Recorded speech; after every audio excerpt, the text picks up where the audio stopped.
Blissful morning to one and all present here.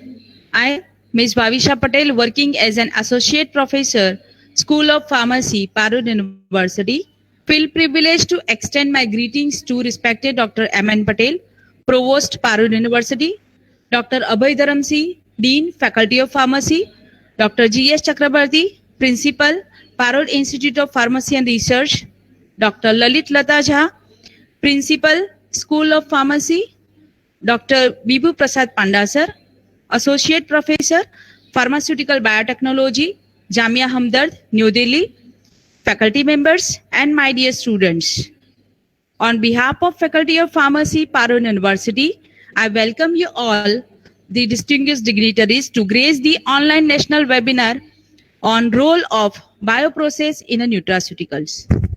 Now, it's my privilege, it's a great pleasure to introduce Dr. Bibu Prasad Panda sir. Dr. Bibu Prasad Panda sir is presently working at Department of Pharmacognosy and Phytochemistry, School of Pharmaceutical Education and Research, formerly known as Faculty of Pharmacy, Jamia Hamdard, New Delhi, India. He has total 19 years of research experience in a nutraceutical and bioprocess development. He has, to his credit, 76 international research publications and a reputed international journals. He has 2 patents on bioreactor and plant metabolites to his credit. He has guided 37 both MTech and MPharm students, and 8 students have been awarded PhD degree under his guidance. He was awarded by Rapid Grant Young Investigator Award by Department of Biotechnology, Government of India in 2010, and Dr. P.D. Shetty Annual Awards for Best Chromatography Paper, Anchoram, India, and India Innovation Initiative Award for Bioreactor Design by DST, CII, and Agilent Technologies in 2011. He has involved in one non-exclusive international technology transfer of fermentation technology for production of extraxanthin production process from East Papua Rhodozyma to Chinese industry with the value of $50,000 in year 2017. He also developed important technologies like Reddish Rice, East Extraxanthin, Soy Isoflavone, Vitamin K2, MK7, then phycocyanin, phytopharmaceutical for bone health. Now I request to Dr. Bibu Prasad sir to begin the session. Please, over to you, sir. Thank you.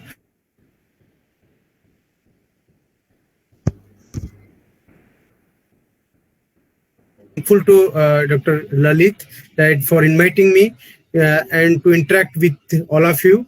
And today we are here to discuss about how we can carry forward this biotechnology and how we can apply the biotechnology for development of different type of nutraceutical molecules. Actually, we work at the Department of Pharmacognosy Phytochemistry. I think all of you know Faculty of Pharmacy or School of Pharmaceutical Education Research, Jamia Hamdard. Actually, we are involved here to develop different type of nutraceuticals, plant-based or microbial-based, actually through fermentation process or through separation techniques, through different type of chromatography techniques also we use, right? And we develop different type of nutraceutical molecules, phytopharmaceuticals, as well as we carry out different type of formulation development of these molecules, right?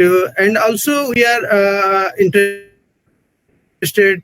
for testing it in vivo models, like different animal models also we use, okay, to test these.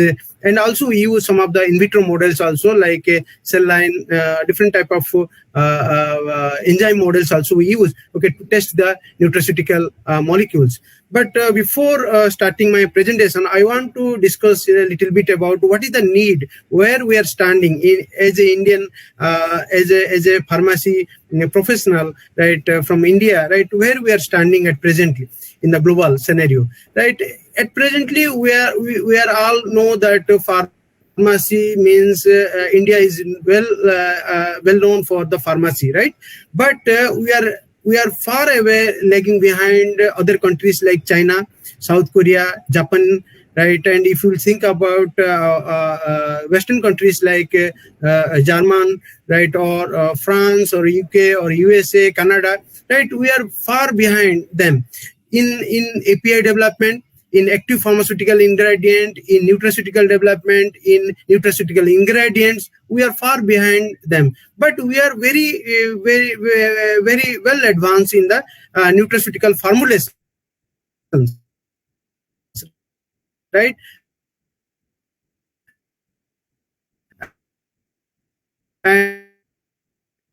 But we are far, means we are not able to develop some of the molecules, and we are mostly depend upon the Chinese industries, particularly Chinese herbal industries. And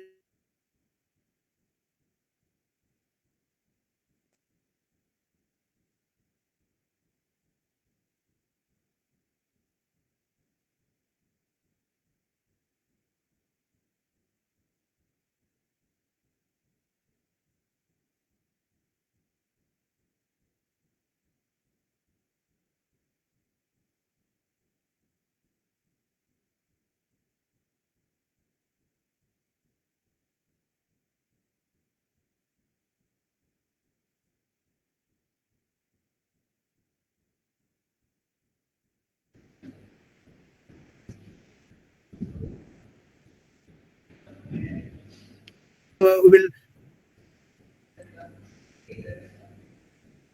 sorry, there is a network issue.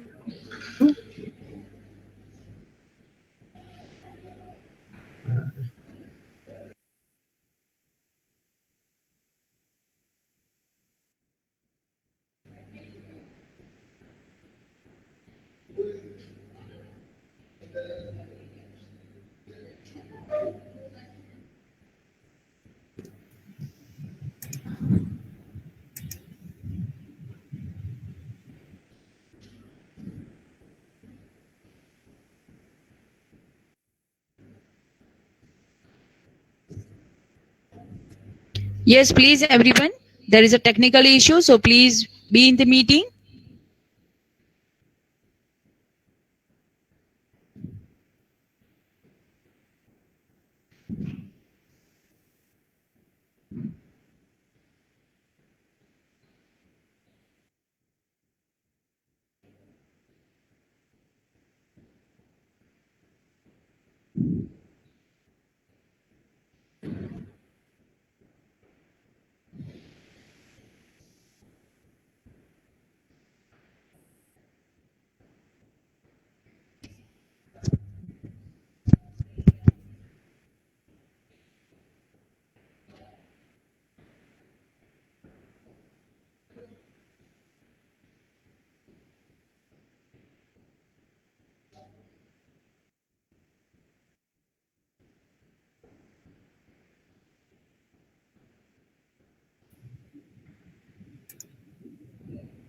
Hello.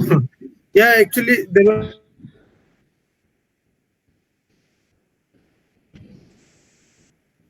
now it is audible. Yes, sir. Hello. You are audible. Yes, sir. There is a network issue here, right? Because sometimes in university actually we face this type of problem, right? Now I'm discussing about this, means how we can develop some of the nutraceutical molecule so that we can cater it to our pharma industries, as well as we can export these molecules to outside India, and also we can benefit from them also, right? But how we can go into this area, right? That is that is the main motto of my presentation. I just want to discuss some of the point here.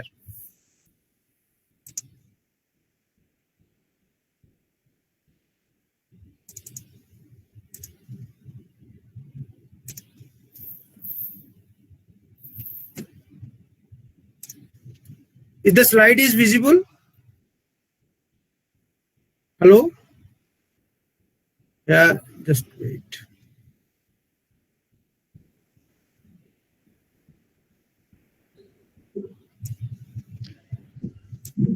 Is the slide is visible? Yes, sir. Slide is Okay, visible. right. Now, today we are here to discuss about how we can develop the nutraceuticals and nutraceutical products through bioprocess, right?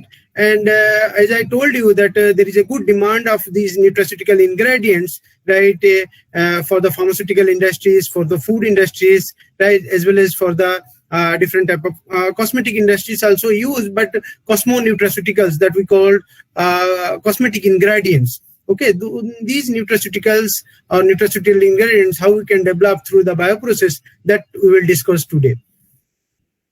Now, there are three different parts of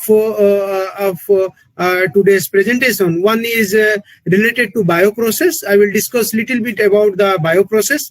And secondly, I will discuss about the nutraceuticals. What do you mean by nutraceuticals? And then after that, we will discuss about how we can apply the bioprocess for developing the nutraceutical molecules. We will also study some of the products, right, which are developed through the bioprocess in the form of case studies, right, so that you can understand that how actually the bioprocess is used for development of different type of nutraceuticals.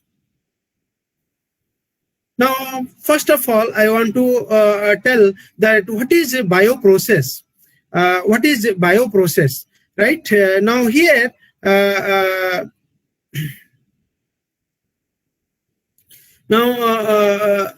bioprocess actually meaning it means microbial fermentation. That is also bioprocess because we are using microbial cells, okay, and we are processing some of the microbial cells, okay, and we are processing some of the microbial cells through the fermentation route, okay, that is called the microbial fermentation, right? And also enzyme or biocatalysis, right? Sometimes also we use isolated enzymes, right? And also we do some of the biocatalysis by using the isolated enzymes, using immobilized system, or by using the unimmobilized system, or in the free state. That is also one type of bioprocess. Okay, sometimes also we use plant cells, right? Plant cells, and we culture it in the form of callus, right, in the form of suspension culture, right? That is also one type of bioprocess, right? And sometimes also we carry out biotransformations. That means it is not actually the biotransformation, that is the metabolism actually happening in the animal in the under the in vivo conditions, but actually the biotransformation here actually will deal with the conversion of certain substrate to product using the cell, right? It may be a microbial cell, or it may be a plant cell, or it may be an animal cell, right? We can convert some of the substrate to product, okay, and that is called by using the live cells. That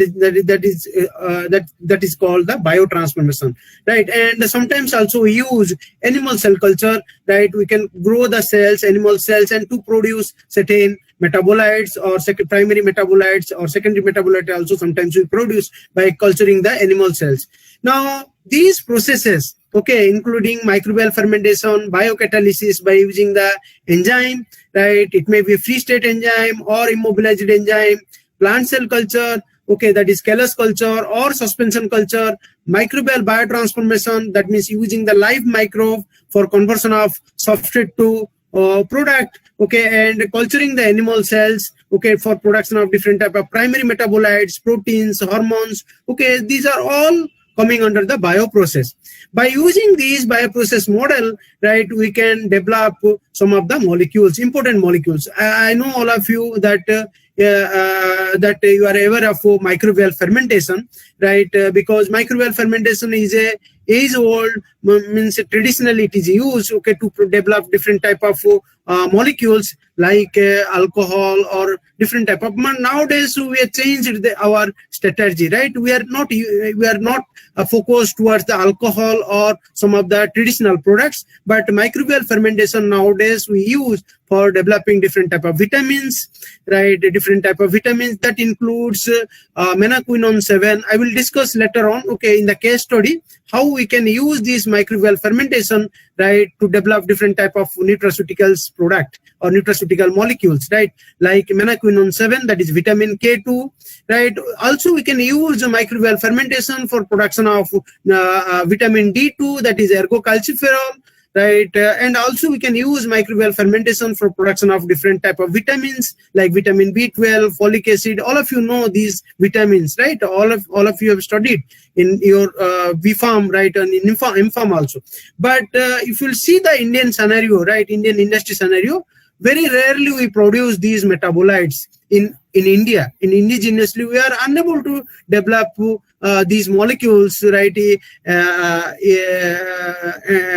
India, right. But Chinese industry are very far away from us, right. They develop and they are master in the pharmaceutical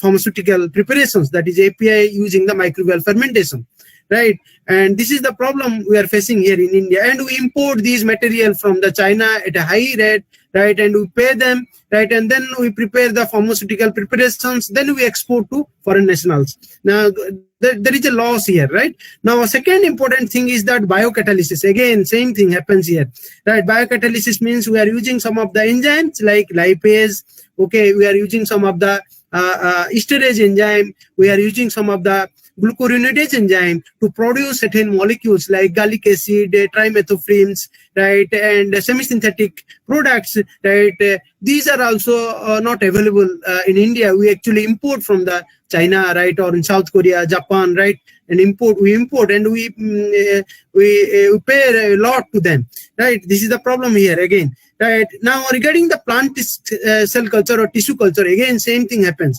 Now we were unable to develop the Taxol also in India. We actually import these Taxol or Taxol molecule. I know all of you know about Taxol, which is an anti-cancer phytomolecule, right? And also Becatin, okay, that is also we are unable to develop, right?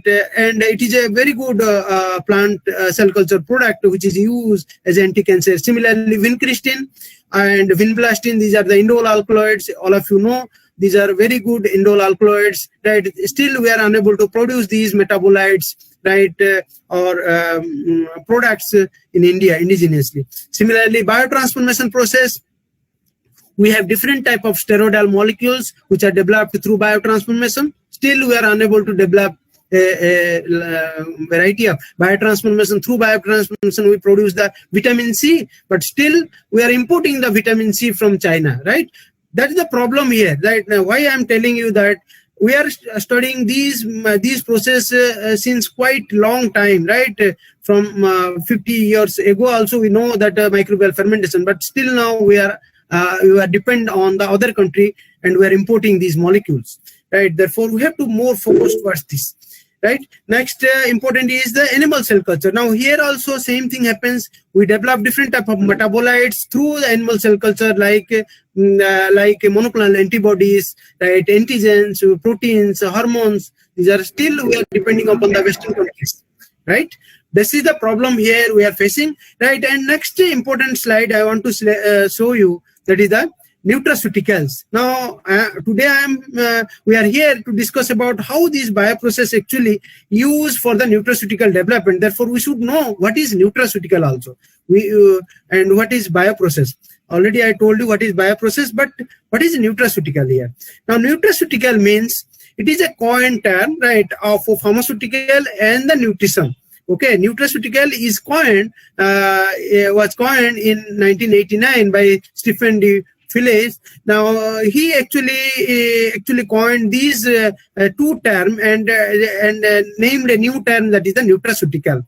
Nutraceutical is a food or a part of food that provide medical or health benefit, including the prevention and treatment of disease. That means it is a part of food, right, or it is a food which is derived from the plant, right, or from the microbial source, right? It is plant-based or the microbial based.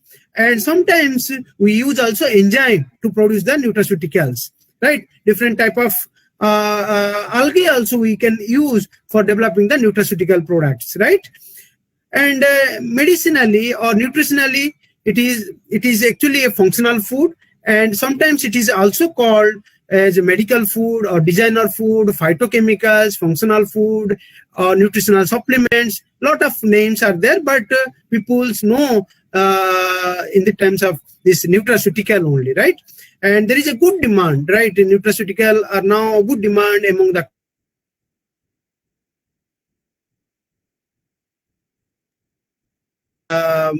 government agencies, right? There is a good demand of nutraceutical product, including API and finished products. Now we will discuss about some of the case studies, right? Because by only knowing the theory, right, or understanding the things, okay, there is no value at all, right? We have to see what are the things we develop, right, through bioprocess. That means what are the molecules we can develop, right, so that we can meet the demand.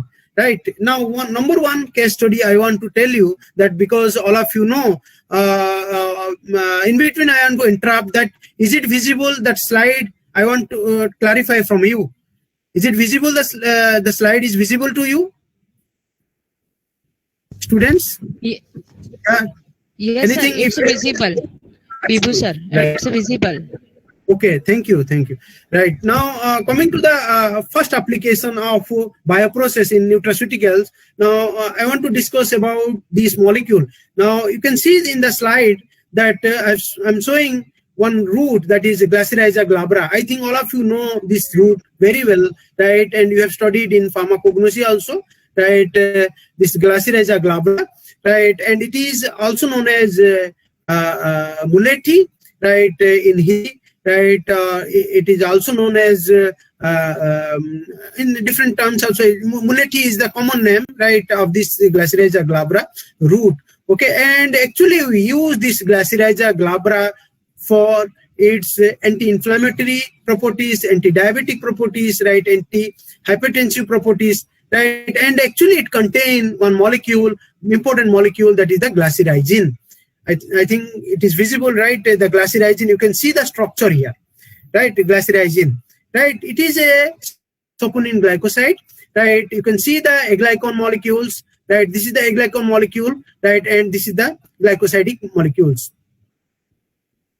Now, if we do that biotransformations of this, now what happens here? You see, biotransformation, I already told you in the bioprocess, one of the bioprocess is biotransformation. That means whenever we are taking one substrate, right, we can convert it into another product, that is this is the substrate, that is the Glyceride Gene, right? When we use the biotransformation techniques, okay, using microbial cells or enzyme, now we can get a product called 18-beta glycerinatic acid. Okay, this is the final product.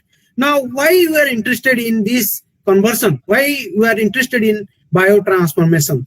Now, all of you know that Glyceride Gene is a very good molecule, right? As anti-inflammatory, okay, antiviral, right, and also very good anti-diabetic, having anti-diabetic property also, right? But what happens here?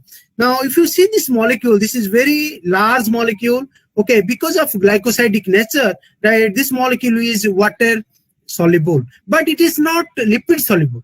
Right, since it is not lipid soluble, if it is not lipid soluble, then the bioavailability issue is there, right? Bioavailability of this molecule will be very less. Therefore, what will happen here, right? If you are taking the Glyceride Gene, right, the bioactivity is less in compared to 18-beta glycerinatic acid. You can see the glycerinatic acid, 18-beta glycerinatic acid structure. Now, what happening here? The glycosidic bond is broken down, right, and it is giving the glucuronic acid, 2 molecules of glucuronic acid, right, and 1 18-beta glycerinatic acid. This molecule, if you find that this is having higher value, okay, in terms of use, in terms of bioavailability, in terms of applicability, right, the 18-beta glycerinatic acid is more valuable than the Glyceride Gene.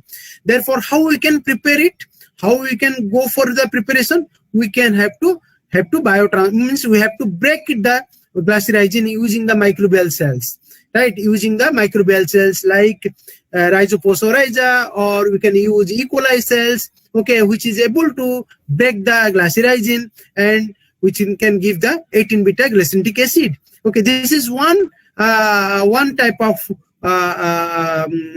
bioprocess we can use, right, to get the 18-beta glycinic acid. And this 18-beta glycinic acid can be used as a nutraceutical molecules, right? And along with that, it is also very good cosmetic ingredient, right, and used mostly by the European peoples, okay, as a skin whitening agent, right? 18-beta glycinic acid, it is a natural skin whitening agent.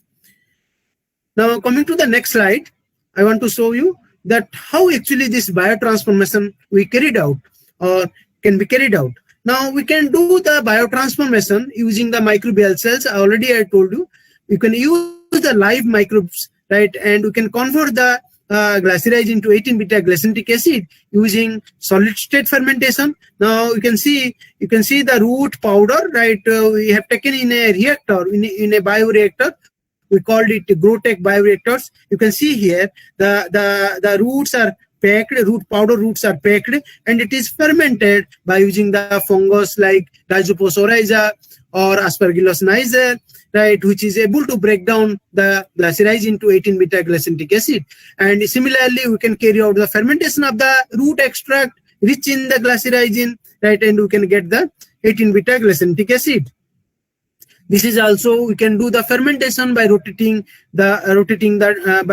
drum method, right, and we can ferment the glycyrrhizin root or Glycyrrhiza glabra root, okay, containing the glycyrrhizin to produce the 18-beta glycinic acid. Then after that, we can extract the 18-beta glycinic acid, we can remove it, and we can use it as a nutraceutical molecule, right? This is one example I am giving you so that you can understand that how we can use the biotransformation process to develop the nutraceutical molecules, right? Second important thing is that we can also carry out some of the this is the scanning electron microscope picture of some of the microbe, right?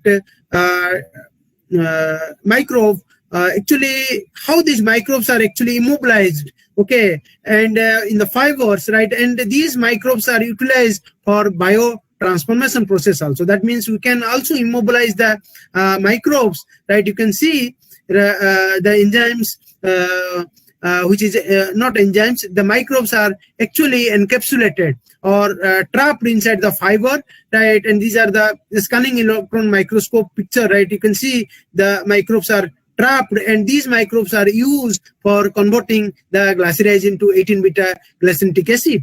Okay, this is also we can use. That means we can use the biocatalysis process also. We can use the immobilized system also to convert the microbial to convert the glyceride into 18-beta glycinic acid.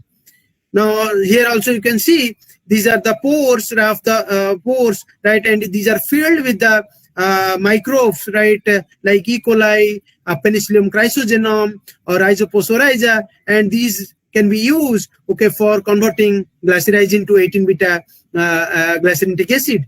That means we can use a fermentation route, or we can use the biotransformation route, or we can use immobilized system, right, to convert these molecules, that is glyceride into 18-beta glycinic acid, right? And then another example I want to tell you about the Gymnema sylvestra. I think this plant also very well known to all of you, because in pharmacognosy I think all of you have studied about the gudmar, right? Gymnema sylvestra actually used as an anti-diabetic herb, okay, particularly the leaves of the Gymnema sylvestra, and it is very good anti-diabetic, and commonly it is known as gudmar, right, because it is used to suppress the effect of sugar, right, and it is a very good anti-diabetic molecule, right? It contains very good anti-diabetic molecules, like I can show you here the diagram of this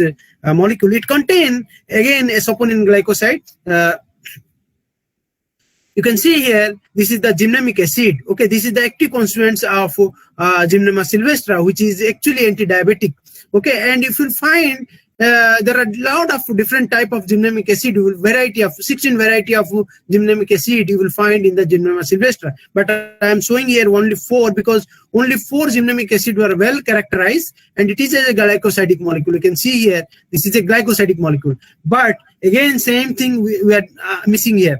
Now, if we convert this gymnamic acid to gymnamigenin, right? This is the gymnamigenin, and this is the aglycon part, right? And it is seen that the gymnamigenin is more effective than the gymnamic acid, since the size of the molecule is reduced, right? Because of glycosidic molecule is converted into a glycon.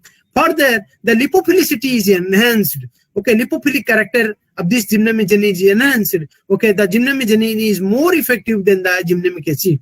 Therefore, how we can get this molecule, right? Because if we'll see the herbal industry scenario here, most of the herbal industries, they focus mainly on the gymnamic acid, not on the gymnamigenin. If you see the standard of Gymnema sylvestra extract, they will mention 40% gymnamic acid or 75% gymnamic acid, because and then sell it to herbal industry, to the formulators. Okay, and the formulator also use the same term that our product contains gymnamic acid 75%, 40%, 10%, but nobody is telling about the gymnamigenin. This is the very important molecule, not the gymnamic acid, because the gymnamigenin is the only active molecule which you are getting from the gymnamic acid. Therefore, how we can get it? What is the process? Again, same thing. We can carry out the biotransformation of gymnamic acid to gymnamigenin, okay, using the probiotics, right, like lactobacillus. Okay, you can use lactobacillus casei, lactobacillus rhamnosus, okay, and we can convert this gymnamic acid to gymnamigenin. In our laboratory here in Jamia Hamdard, right, actually we do this type of work. Actually, we are not focused on the gymnamic acid, but we are mainly focused on the gymnamigenin, which is derived from the gymnamic acid. This is another important nutramolecules, right? And we are lacking in this molecule also, gymnamigenin. No, till now we are not having a single product which is more focused towards the gymnamigenin, right? Therefore, there is a scope here, right, for all of us. Now I can show you the diagram here, right? That is a HPTLC chromatogram of the product. I can see you. You can see this, that this is the molecule, right? This is the gymnamic acid. Okay, this is the gymnamic acid, right? And this is very low concentration of gymnamic acid. But when it is converted or it is hydrolyzed, right, you can find a gymnamigenin which is very well showing a peak in the chromatogram when we are doing the HPTLC. That is HPTLC, that is high performance thin layer chromatography, right? Because this molecule is very important. Now, similarly, now how actually we do this type of work, and you can also do this type of work. Okay, and if we are more interested to set up the industry also, we can go for this type of molecules, which is mainly we don't have. Now, whenever this is the scanning electron microscope of the leaves of the Gymnema sylvestra. When we treat the Gymnema sylvestra using different type of solvents, right, using different type of physical methods, right, we can rupture the Gymnema sylvestra leaves, right, and we can extract the gymnamic acid. Then the gymnamic acid is fermented, right, through the microbial fermentation route using the probiotics like lactobacillus, and we can get the gymnamigenin, right, and which is a more effective anti-diabetic molecule than the gymnamic acid. Right, this is the figure how actually what is happening in the leaves. Okay, when we do the extraction. Now all of you know that we do succinate extraction, right? We do a lot of type of means these are the untreated leaves, right? When you do the succinate extraction, right, these leaves are looking like this, right? And when you are doing the ultrasonication or ultrasound assisted extraction, now you can see the porosity in the leaves, and that results higher yield or higher enhanced extraction of these molecules, the gymnamic acid. Then this gymnamic acid, which is removed, right, can be fermented or can be converted into gymnamigenin through fermentation, through microbial fermentation using the lactobacillus strains.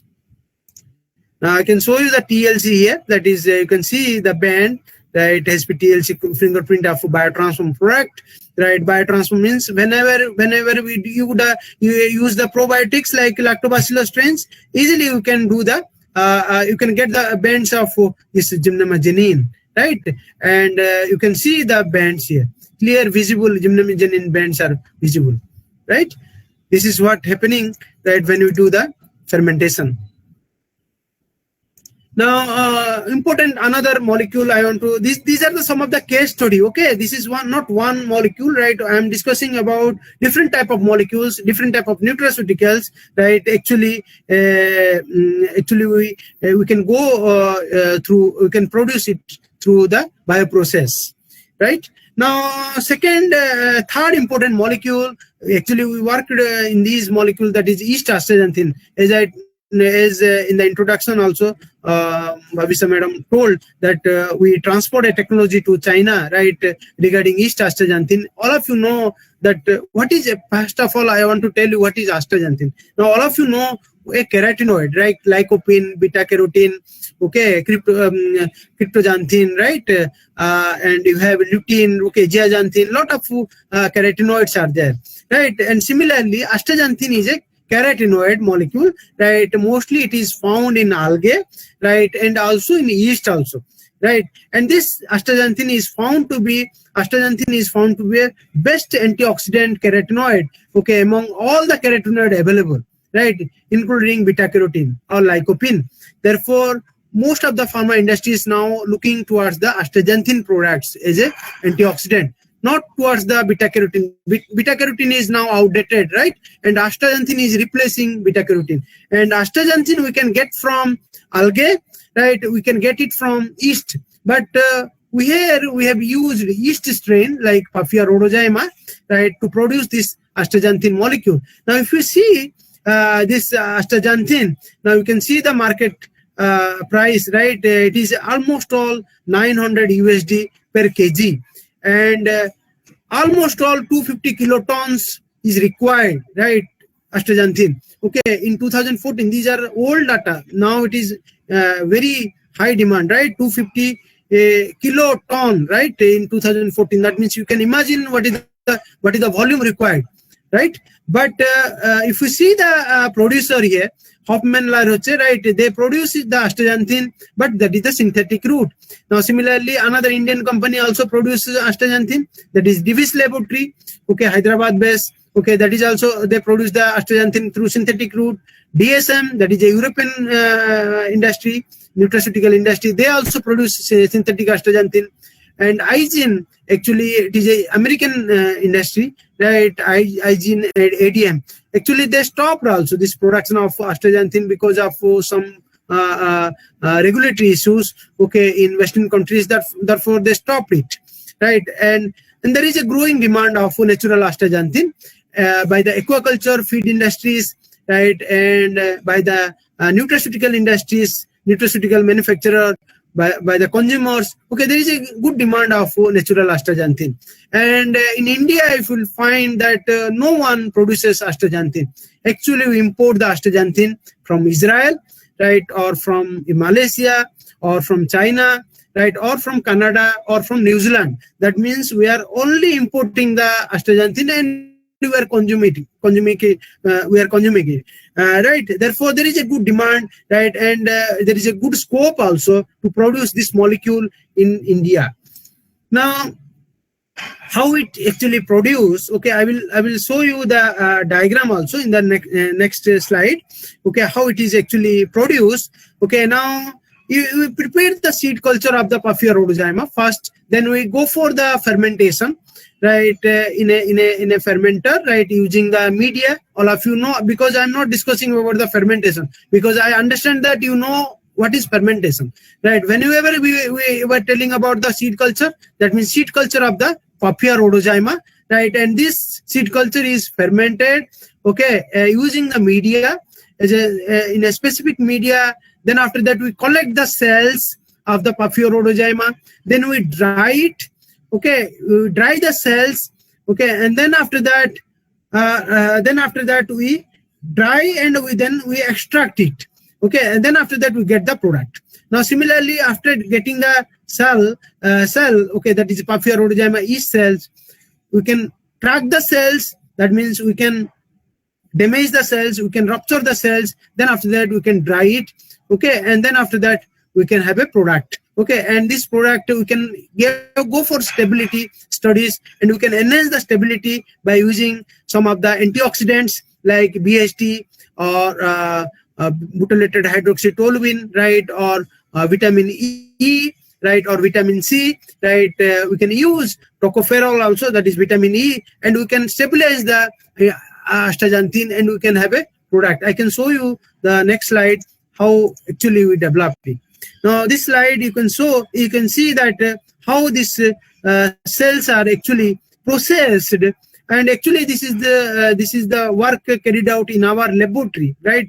Therefore I'm not showing any other work, right, I'm showing my work, right, and how actually we developed it. Now you can see the red pigments, which is actually the astaxanthin, right, and which is produced in a non-GMO yeast cell Papilla rhodozyma. This is the plate, that means YM plate, that is yeast malt extract agar plate.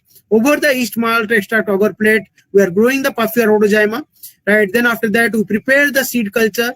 Then after that we grow in a fermenter, in a laboratory scale fermenter, that is a 5-liter fermenter. You can see here, this is the window of the fermenter, right, and this is the stainless steel fermenter, right, and you can see the media and the growing of the cells. Now after the fermentation is over, right, for 6 days, right, actually you harvest the cells, harvest the product. This is the harvest. You can see the orange liquid which contain the microbial cell, that is the Papilla rhodozyma yeast cell, plus the media as well as the spent media. Everything we are there. After the fermentation is over, we can collect it.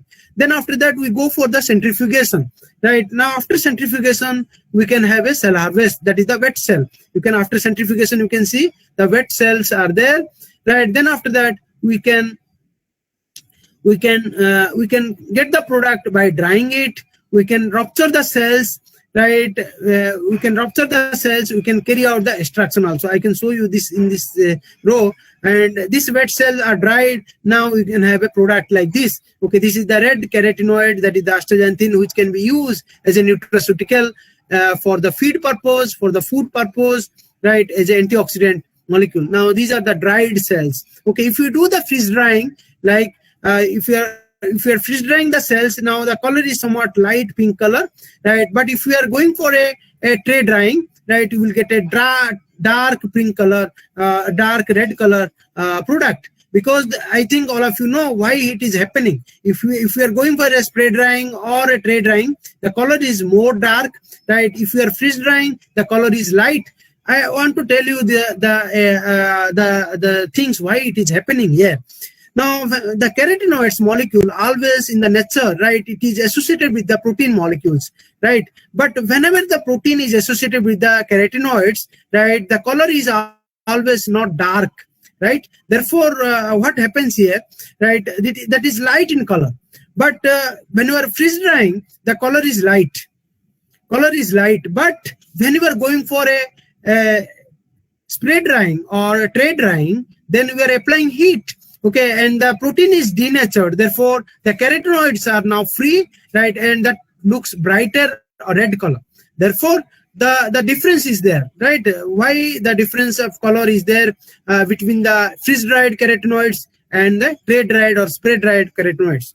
Now, here you can see the same cell is cultured in a conical flask on the sec flask mode, right? You can see the red color product, right? We can get the wet cells. Then after that, we rupture it, right, by ultrasonic, right, waves, right, and then after that we also apply some of the solvents like DMSO, dimethyl sulfoxide, and then after that we extract the astaxanthin from it, right, and this is also a extracted astaxanthin, right. This is the whole cell astaxanthin.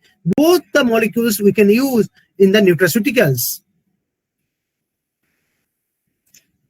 Now again, another product I want to discuss also, that is a soybean nutraceutical, right? Soybean nutraceuticals, all of you know use of soybean, because soybean contain lot of isoflavones, right? A different type of isoflavones you will find, that is genistein, diargine, and glycine. These are the three major isoflavone we find in the soybean. Along with that, when we ferment the soybean, right, by using the microbe, right, it produces vitamin K2 also, menaquinone 7.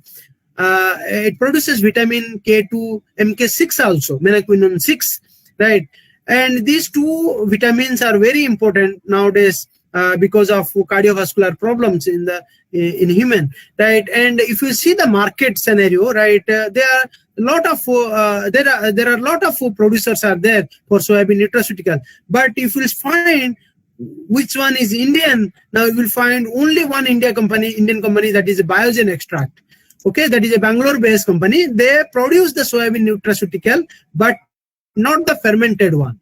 They produce soy isoflavones. They export the soy isoflavone to European countries, but you will not find any other producers in India. You can see Vitae Natural, right? You can see ADM, right? You can see Nova Soya, right? You can see a lot of companies are there, only US or UK based or European based. DuPont, like, and DSM, right?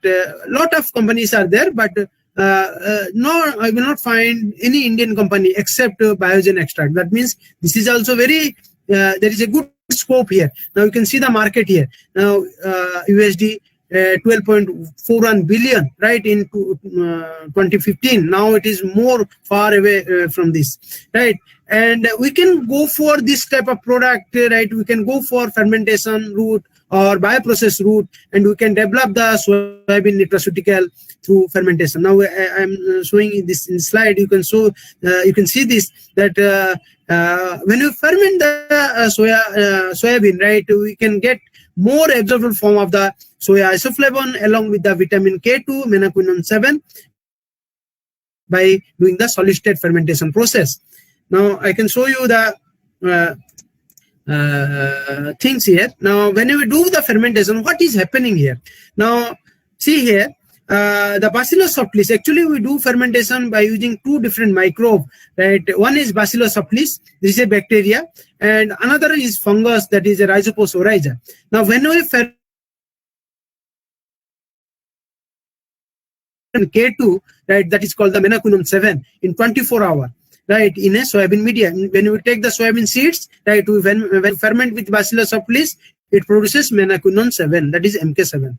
Now, what is vitamin K2? I think all of you know what is the role of vitamin K2, right, and why it is important nowadays in the nutraceutical industries. Now, before MK7 was used, come into picture, most of the pharma industries or nutraceutical industry, they are more dependent on the MK4, that is menaquinone 4, right? But if it is seen that MK4, that is the menaquinone 4, is less stable, and the half-life of MK4 is very less in compared to menaquinone 7, right? And if you will see that in terms of bioactivity also, menaquinone 4 or MK4 is very less active than the menaquinone 7. Moreover, the menaquinone 4 dose is very high, right? Requirement is very high. That means almost required per day, almost all 1.5 milligram, right, of menaquinone 4 per day. But if we see the menaquinone 7, we require just 45 microgram is sufficient. That means you can understand what is the requirement also. Nowadays, industries are more focusing towards the menaquinone 7, not towards the menaquinone 4, which is also a vitamin K2, but now we are more focusing on the menaquinone 7. Moreover, whenever we are taking some of the calcium products, right, along with the vitamin D2, right, like ergocalciferol or cholecalciferol, what happening here? That calcium deposition are there in the arteries. Okay, that leads to atherosclerosis, right? And when we are taking a formulation containing vitamin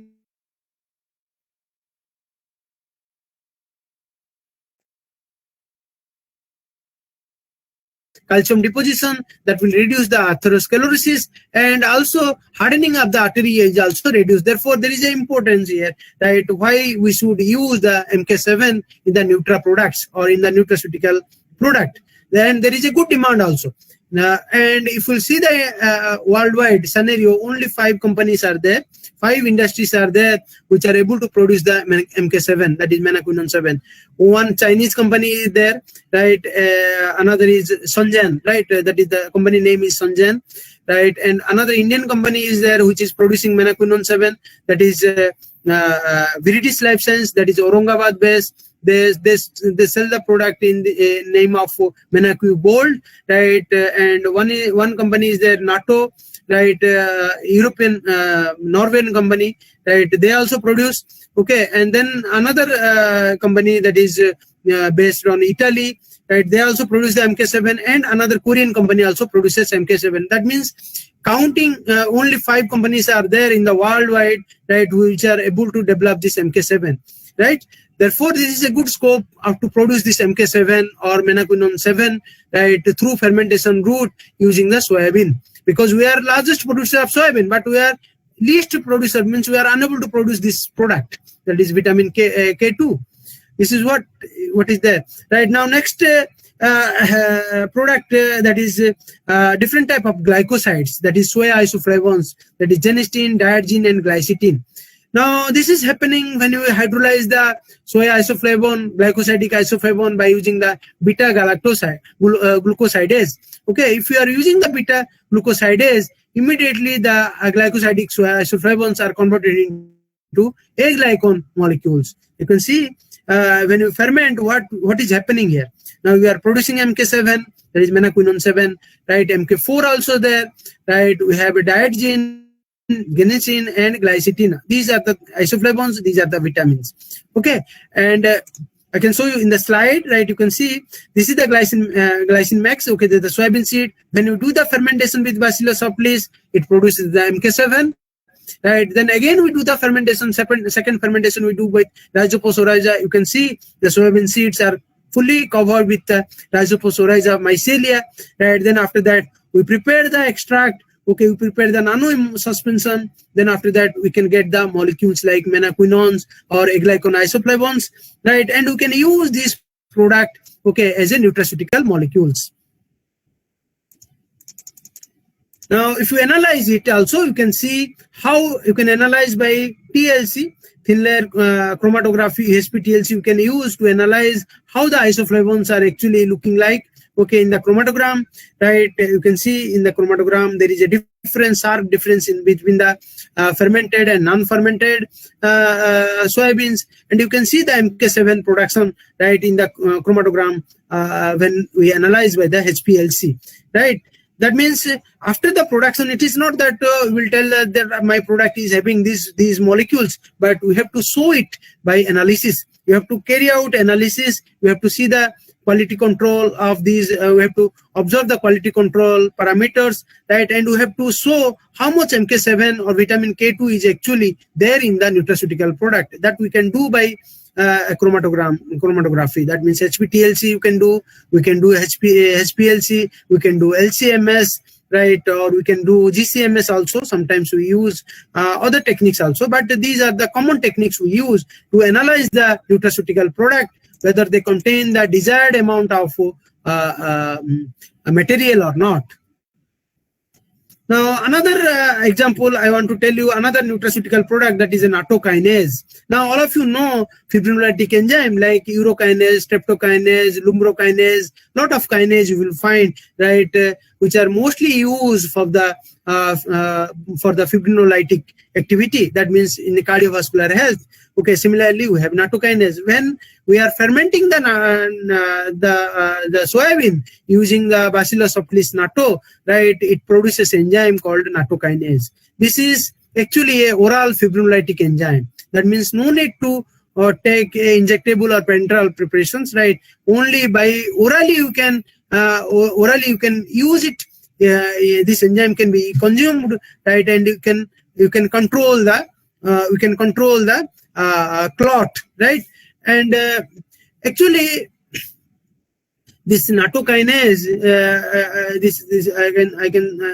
you can see the slide here. This is an oral fibrinolytic enzyme, and we can replace the aspirin. I think all of you know role of aspirin in fibrinolytic activity, or why doctor prescribe aspirin for the cardiac patient. Okay, because aspirin prevent the fibrin formation or clot formation. Similarly, we can replace the aspirin with nattokinase, right? And this oral fibrinolytic enzyme, it is an oral fibrinolytic enzyme. This is very important, right? And this nutraceutical ingredient is mostly used for cardiovascular health.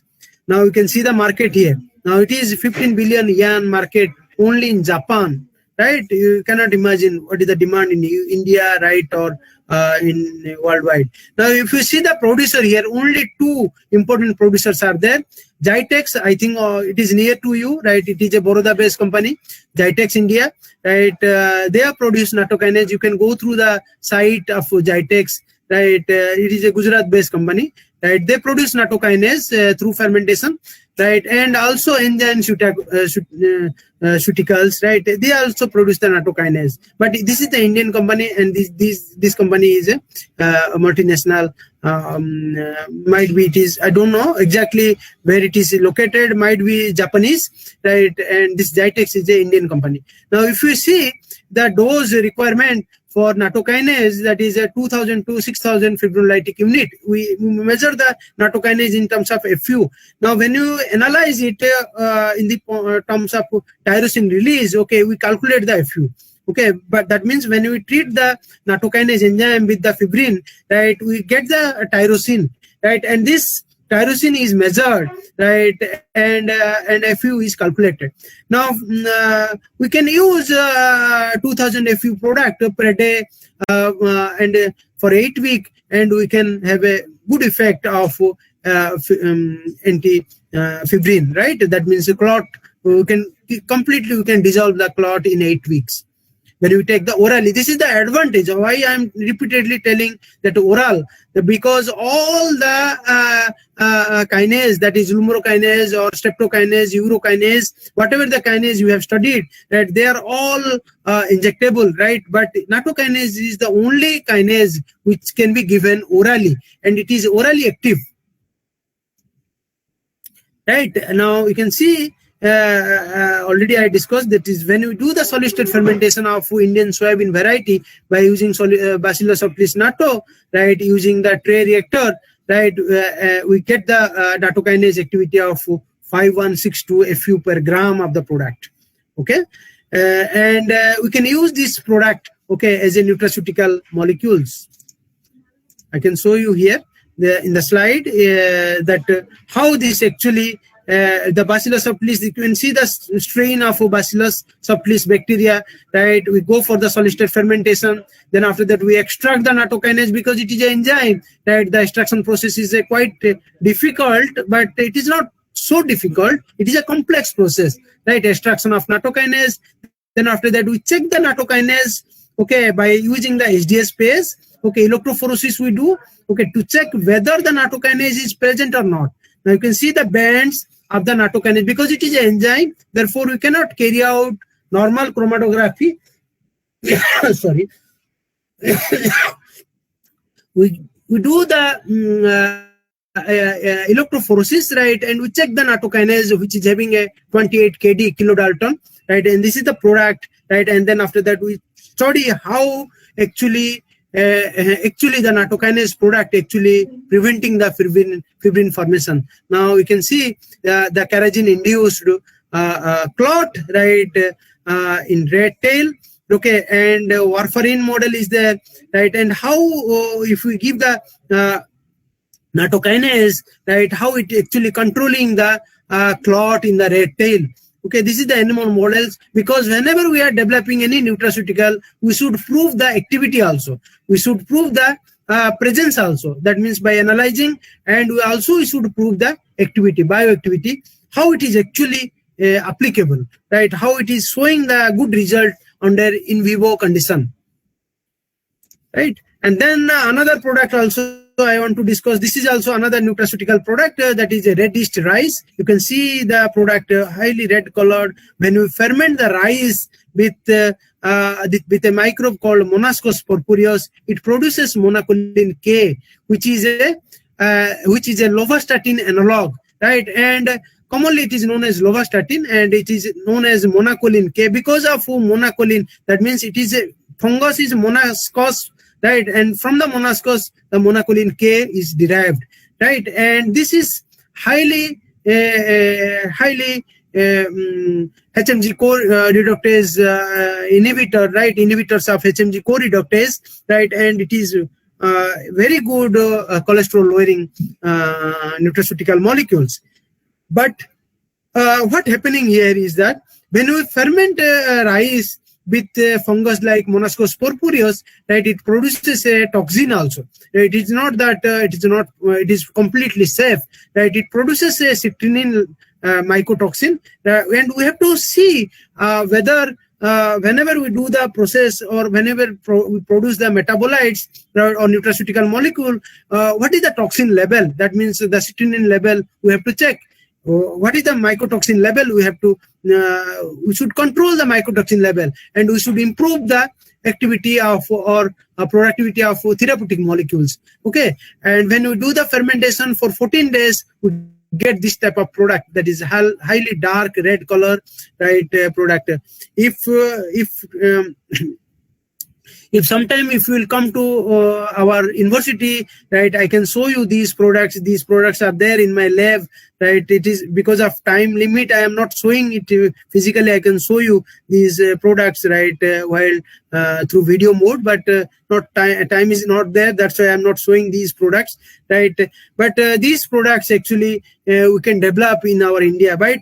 And this is the good product. Now we are developing into another product that is oncoflavin, right, and monasin, right? These are the two different products, which is a nutraceutical product, which is having a very good antihypertensive activity. Now, similarly, we analyze the product. Now you can see the fermentation is going on, right, in a tray, right? You can see we cover it with a sterilizable polybag, right? And then the fermentation is going on, red colored yeast, red colored fermented yeast, right? You can see here, right? And after the fermentation is over, we can analyze the monacolin K and in the through the chromatography, that is HPLC, and also we have to analyze the citrulline also. This is very important because citrulline is a mycotoxin, right? Therefore we have to control the citrulline, right? And also we have to improve the lovastatin or monacolin K. This is our prime motto, right? If the citrulline is high, lovastatin is low, no value.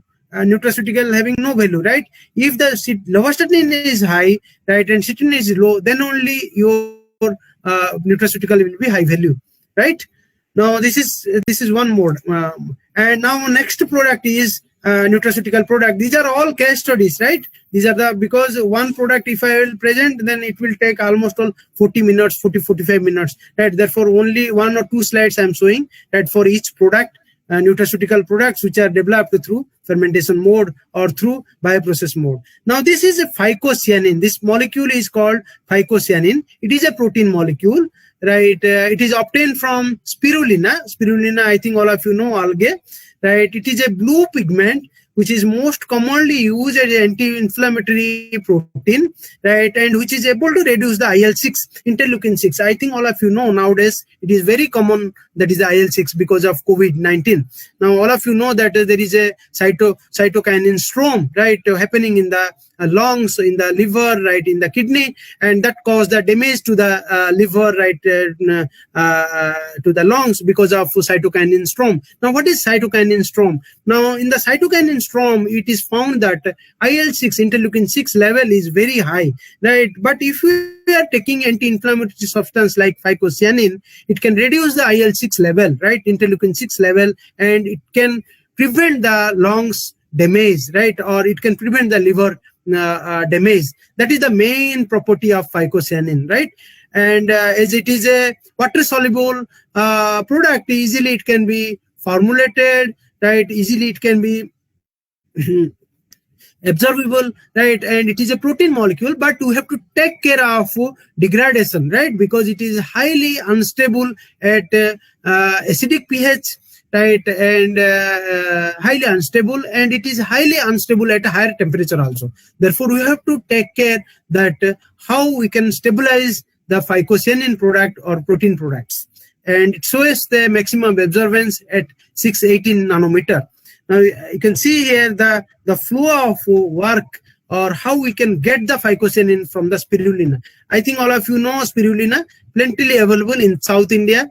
Most of the pharma industries, culture industries, algal industries, they culture it in South India, particularly in Madurai, right, in Chennai area, right, in Andhra Pradesh, in the coastal area of Tamil Nadu, right, you will find a lot of spirulina ponds, right.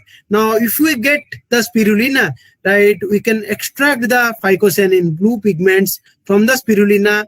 Then after that, we precipitate the phycocyanin by using the salting out method, using the ammonium sulfate. You can see the blue pigment is precipitated out, right, and then after that we carry out the dialysis, okay, so that the salt, that is the ammonium sulfate, whatever we use, okay, can be removed through the dialysis bag. Then after that we get the salt free precipitate, okay, and then after that we dry it by freeze drying techniques. Okay, you can go for spray drying, but we mostly do the freeze drying because it is a protein, right, and we go for freeze drying and we retain the color, blue color, right, which can be used as an anti-inflammatory nutraceutical molecule, right, and also it is also good food colorant, right. That means most of the European company like Hansen, okay, they use it as a food colorant, right, and they use mainly to as a colorant for yogurt, right, for curd, and also one of the industry in Baroda also. I know that they are having phycocyanin, their product phycocyanin added to coconut water, right. Because I'm having contact with them, right, and they use the phycocyanin in coconut water, and they have a blue colored coconut water that is having effect of anti-inflammatory properties, as well as the benefit of coconut water, which is rich in potassium, right, which that's why it is a very good cardioprotective or anti-inflammatory drink, right. Now, this is the molecule, but I'm not showing the here analysis data because it will show a maximum absorbance of 618. If we analyze the phycocyanin, right, it will show a maximum absorbance of 618. So, because it is a fluorescent molecule, right? If you just a simple way you can test also. Just you can have a liquid solution of phycocyanin. Just you pass the light, okay? You pass the light, immediately you will find the purple color, right, because of fluorescence, right. That is the best method to analyze the phycocyanin. Easily you can analyze the phycocyanin by doing the fluorescence technique.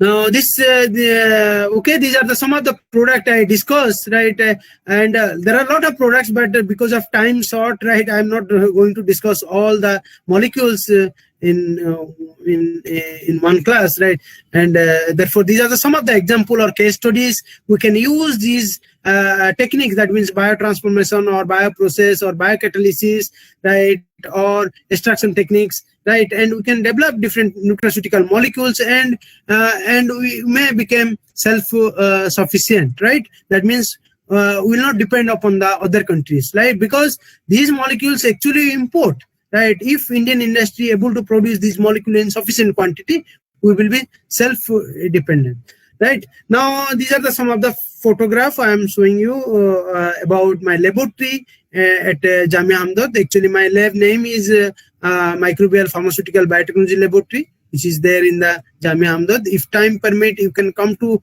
New Delhi, right. You can see the facility also.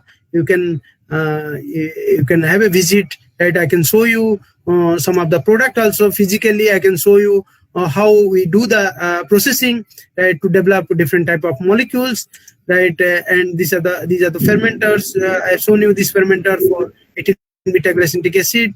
Okay, this fermenter I've shown you for astaxanthin production. This is the culture area, right, where we do the culturing, right, and these are the things actually in our laboratory we do, right. And now if you have a query or anything you want to discuss with me, right, you can you are open to discuss, right, because quickly I finish my slide, right. No, I'm not given any time to you to tell anything, right? Yeah. This is the things actually. Okay. Okay, if anyone have any question, then you can ask, please.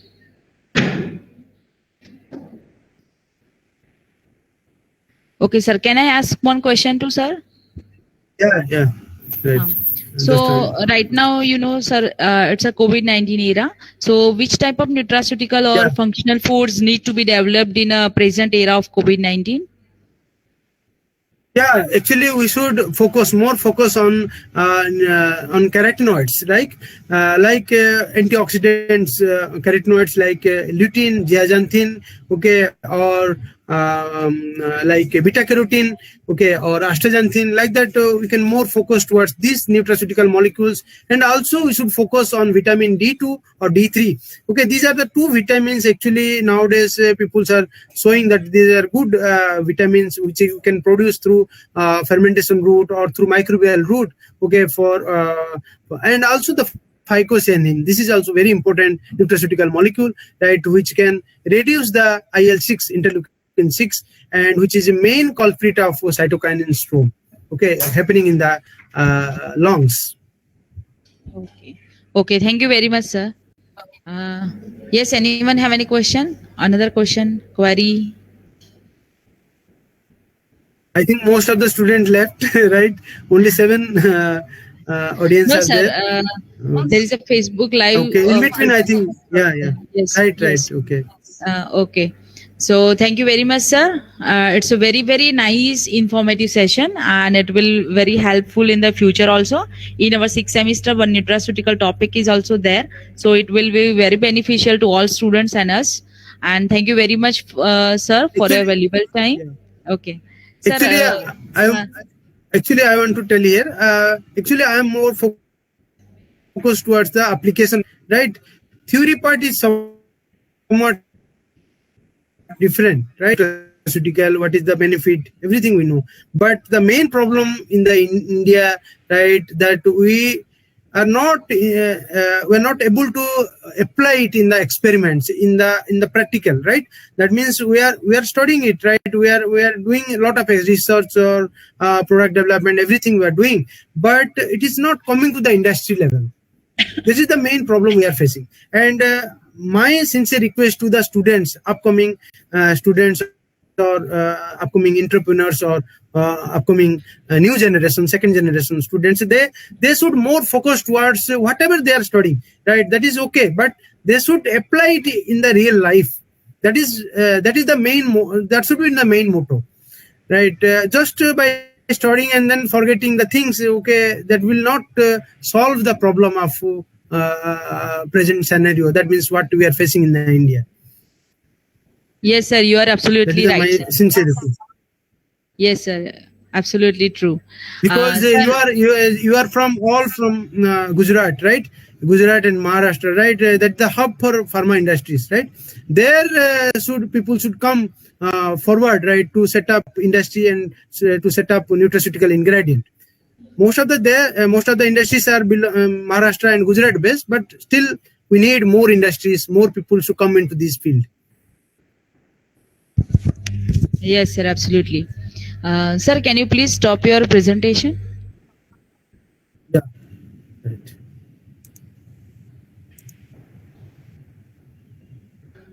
Okay, sir. As a token of appreciation, I would like to felicitate you with the e-certificate. Sir, please find it. Okay.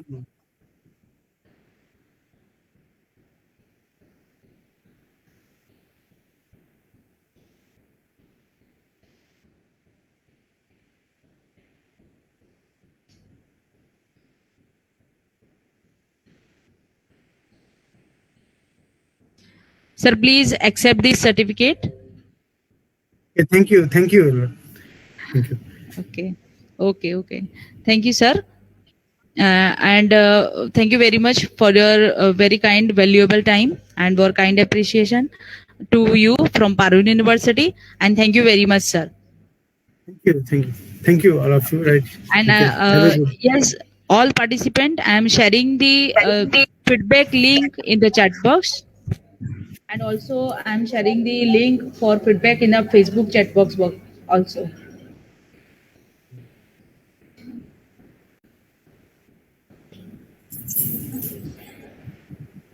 Any question in the chat box also? No, I think no doubt. Yes, sir, no doubt, sir. It's a very clear and good informative session, so no doubt. Okay. Okay. Thank you very much, sir, for your Thank you. valuable time. Yes. Thank you, Vibhu. Thank you, Lalit. Okay. So once again, all of you, thank you very much for present here in the webinar. Okay, and I'm going to conclude the session now. Okay, thank you very much, sir. Thank you. Thank you. Now we Thank can you go all. offline.